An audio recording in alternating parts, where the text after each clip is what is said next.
Guys welcome back to my channel. तो guys आज की वीडियो में मैं आपको Korean drama it's okay to not be okay की एपिसोड 2 के बारे में एक्सप्लेन करूंगी। तो गाइज इस वीडियो में मिस्टर मून गंगते जैसे ही ऑफिस से जाने लगता है तो कॉमन यून का मैनेजर मिस्टर ली और इसकी सेक्रेटरी जिसका नाम सेंजे होता है वो कहती है कि आप जा रहे हैं, आपको क्या मिस मनयोंग का ऑटोग्राफ मिल गया है? क्योंकि आपने मुझसे पूछा था कि आपको ऑटोग्राफ मिलेगा कि नहीं। ये सुनकर मनयोंग कहती है कि वो सारी बातें जो तुमने मुझसे की थी वो सिर्फ ऑटोग्राफ के लिए थी।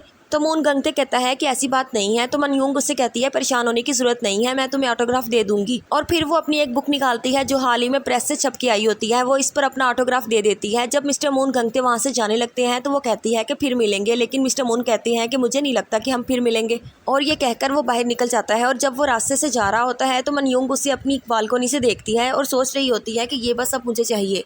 तभी वहाँ पर सेंजे आती है और कहती है कि आपने मुझे बुलाया। तो मनयोंग कहती है कि तुमने मुझे कहा था कि तुम्हें कोई अच्छा काम चाहिए। तो सेंजे कहती है कि हाँ, आप सिर्फ काम बताइए। तो मनयोंग कहती है कि जो लड़का अभी ऑफिस में आया था उसके बारे में सारी इन्फॉर्मेशन ला कर दो, और अगर ये बात मिस्टर ली को पता चली तो ये तुम्हारे लिए अच्छा नहीं होगा। फिर दूसरी तरफ दिखाया जाता है मिस्टर मून को जो कि बस में अपने घर की तरफ जा रहे होते हैं और वो मनयोंग की ऑटोग्राफ की बुक को खोल के देखते हैं, जिसमें ऑटोग्राफ की बजाय ये लिखा होता है कि तुम मेरी बुक लॉन्च में जरूर आना, मैं तुम्हारा इंतजार करूंगी। ये पढ़कर मिस्टर मून को काफी गुस्सा आता है। फिर मिस्टर मून अपने घर आकर अपने भाई को बताता है कि मनयोंग ने तुम्हें अपनी बुक लॉन्च पार्टी में बुलाया है और वहाँ वो तुम्हें अपना ऑटोग्राफ भी देगी। मिस्टर मून का भाई को मनयोंग का बहुत बड़ा फैन होता है, वो इस बात से बहुत खुश होता है। लेकिन फिर इसके साथ ही दिखाया जाता है कि मिस्टर मून पार्टी में जाना नहीं चाहता था, इसलिए वो अपने दोस्त जेसू को फोन करता है और कहता है कि तुम मेरे भाई को बुक लॉन्च पार्टी में लेकर जाओगे? तो वो कहता है हाँ, मैं ले जाऊंगा। फिर हमें दिखाया जाता है कि मिस्टर मून गंगते जो हॉस्पिटल का काम छोड़ चुके थे और कुछ दिनों से फैक्ट्री में काम कर रहे थे, लेकिन मिस्टर मून वो काम भी छोड़ देते हैं और अपने घर जा रहे होते हैं कि उसे नामचुरी नजर आती है। नामचुरी मून गंगते और जेसू एक ही स्कूल में पढ़ते थे, इसलिए वो एक दूसरे को जानते थे। वो दोनों एक जगह पर बैठकर बातें करनी शुरू कर देते हैं। बातों के दौरान नामचुरी कहती है कि मुझे जेसू ने बताया था कि तुम घर शिफ्ट करना चाहते हो, तो इस बारे में तुमने क्या सोचा है और अब किस हॉस्पिटल में काम करने वाले हो? तो मिस्टर मून कहते हैं कि कोई ना कोई हॉस्पिटल मिल ही जाएगा। तो नामचुरी कहती है कि मेरे हॉस्पिटल में एक केयर गिवर की जरूरत है। सियोंजन सिटी की रहने वाली हूँ और वहाँ के एक हॉस्पिटल में काम करती हूँ, और तुमने भी एक बार मुझे बताया था कि तुम बचपन में वहाँ रहते थे। सियोंजन सिटी का नाम सुनते ही मिस्टर मून को अपना बचपन याद आ जाता है कि जब वो और उसका भाई जब छोटा था तो सियोंजन सिटी में किसी ने उसकी माँ को मार दिया था। जब उनकी माँ का कत्ल हुआ तो उसका बड़ा भाई उस वक्त वहाँ मौजूद था। फिर जब पुलिस ने उससे पूछा तो उसके बड़े भाई ने कहा कि उसकी माँ को तितलियों ने मारा है, और साथ ही वो कहता है कि तितलियों ने मुझसे कहा था कि वो मुझे भी मार देंगी अगर मैंने ये किसी को बात बताई। इसी वजह से मून संगते जो कि मून गंगते का बड़ा भाई है उसे तितलियों के डरावने ख्वाब आते रहते थे। मिस्टर मून गंगते की मां के मरने के बाद उनका कोई भी रिश्तेदार नहीं था जिनके पास वो जा सकते थे। फिर पुलिस मून संगते को पागल खाने और मून गंगते को अनाथ आश्रम रखने वाले थे। जब मिस्टर मून गंगते को ये बात पता चली तो वो अपने बड़े भाई को लेकर वहाँ से भाग जाता है।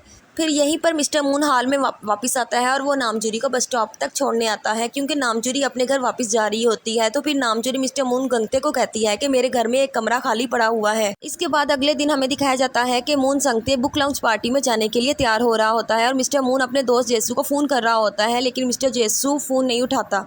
फिर मिस्टर मून अपने भाई को खुद ही बुक लॉन्च पार्टी में लेकर जाने के लिए तैयार हो जाता है। जब वो अपने भाई को बुक लॉन्च पार्टी में लेकर आता है तो वहाँ बहुत सारे लोग कॉमन योंग से ऑटोग्राफ लेने के लिए आए होते हैं। तो मून गंगते अपने भाई से कहता है कि तुम लाइन में खड़े हो जाओ। कॉमन योंग मिस्टर मून को वहाँ देखकर बहुत खुश होती है, लेकिन मिस्टर मून कॉमन योंग से मिलना नहीं चाहता था, इसीलिए लाइन से दूर जाकर खड़ा हो जाता है और अपने भाई को देखता है। मून गंगते का भाई लाइन में खड़े एक बच्चे को देखता है जिसने डायनासोर का सूट पहना होता है। वो सूट उसके भाई को काफी ज्यादा पसंद आता है। इसका भाई लाइन से निकलकर इस छोटे लड़के के पास जाता है और उस लड़के से बात करने लगता है उस डायनासोर सूट के बारे में, लेकिन उस छोटे लड़के का बाप संगते को धक्का मारकर नीचे गिरा देता है और उसके बाल खींचने लगता है। इस बात से संगते को दौरे पड़ने लगते हैं और बहुत ज्यादा चिल्लाने लगता है। जब मून गंगते अपने भाई की आवाज सुनता है तो दौड़कर उसके पास आता है और अपनी जैकेट उतारकर अपने भाई के सर को ढक देता है। ये देखकर मनयोंग सोच में पड़ जाती है कि मैं मदद करूं या ना करूं।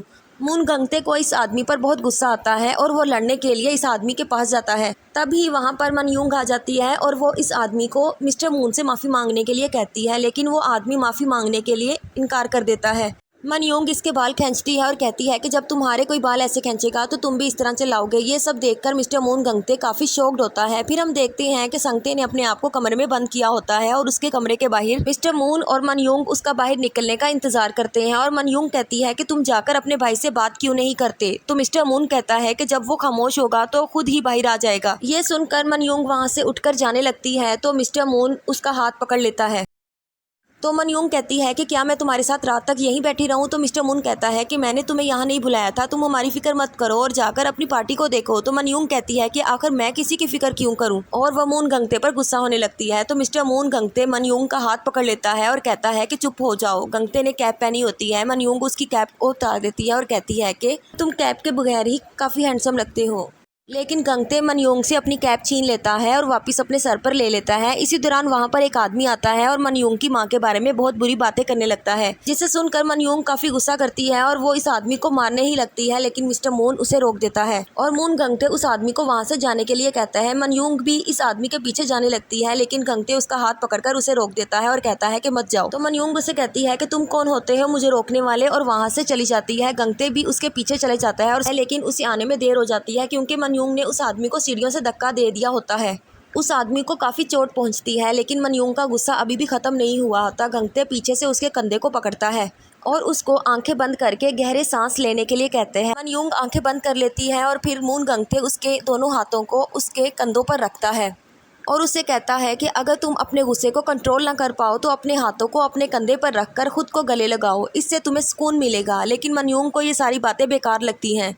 फिर जब वो मिस्टर मून संगते के पास जा रहे होते हैं तो मनयूंग कहती है कि मैं चाहती हूँ कि तुम मुझे काबू में रखो और मेरे गुस्से को रोको। मून गंगते कहता है कि मैं ऐसा क्यों करूँ। तो मनयूंग कहती है कि ये तुम्हारा काम है, तुम मरीजों की देखभाल करते हो। तो मून गंगते कहता है कि मैं ये नहीं करने वाला। तो मनयूंग कहती है कि मैं बदले में तुम्हें बहुत सारे पैसे दूंगी। तो मून गंगते कहता है कि तुम मेरा पीछा छोड़ दो, और ये कहकर वहां से जाने लगता है। तो मनयूंग कहती है कि तुम मुझसे दूर नहीं जा रहे बल्कि मुझसे भाग रहे हो, क्योंकि तुम्हें मुझसे डर लगता है और तुम एक बुज़दिल इंसान हो। इसके बाद हमें दिखाया जाता है मून गंगते अपने दोस्त जेसू से कहता है कि आज मुझे लगता है कि मैं हमेशा ही बाइक की वजह से भागता रहता हूँ, इसके तितलियों के डर से। मुझे लगा था कि हम ऐसी चीज से भाग रहे हैं जिसका कोई वजूद नहीं है, लेकिन आज मुझे एहसास हुआ है कि शायद मैं खुद भागना चाहता हूँ। इन बातों से जेसू और मून गंगते बहुत परेशान हो जाते हैं। फिर हमें दिखाया जाता है कि मून गंगते और इसका भाई पैकिंग कर रहे होते हैं दूसरे शहर जाने के लिए। मून गंगते अपने भाई को पुराने शहर में जाने के लिए मना लेता है और नामजूरी को फ़ोन करके अपने आने का बता देता है। उसके बाद हम देखते हैं कि मनयूंग को सीनजे मैसेज करके बता देती है कि मून गंगते यहाँ से दूसरे शहर जा रहा है और वहाँ ही शिफ्ट होने वाला है। गंगते दूसरे शहर आकर नामजूरी के हॉस्पिटल काम करना शुरू कर देता है।